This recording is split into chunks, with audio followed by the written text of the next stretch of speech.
भगवान कृष्ण के नाम कृष्ण के अर्थ को स्पष्ट करने के लिए दी गई जानकारी बहुत सटीक और विस्तृत है। ये कई दृष्टिकोणों से कृष्ण शब्द की गहनता को समझाती है। कृष्ण शब्द का अर्थ एक गहरा विश्लेषण।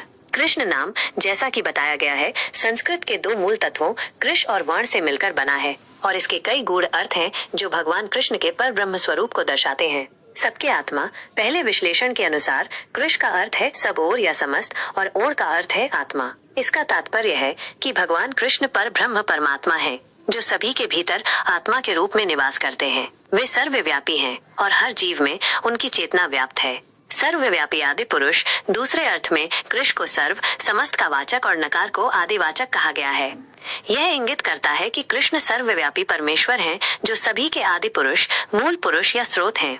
वे सृष्टि के आरंभकर्ता और सभी अस्तित्व के मूल हैं। सर्व बीज स्वरूप, तीसरे विश्लेषण में कृष को सर्वार्थवाचक, सभी अर्थों का वाचक और न, जो ओर का ही एक रूप है, से बीज अर्थ की उपलब्धि बताई गई है। इसका अर्थ है कि भगवान कृष्ण सर्व बीज स्वरूप पर ब्रह्म परमात्मा है। वे सभी सृष्टियों, प्राणियों और अवधारणाओं के मूल बीज हैं जिनसे सब कुछ उत्पन्न होता है।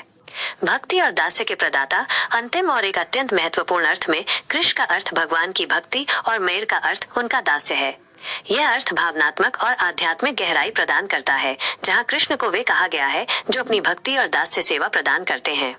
यह उनके भक्तों के प्रति उनके असीम प्रेम और कृपा को दर्शाता है, जहाँ वे भक्तों को स्वयं से जुड़ने और उनकी सेवा करने का अवसर देते हैं।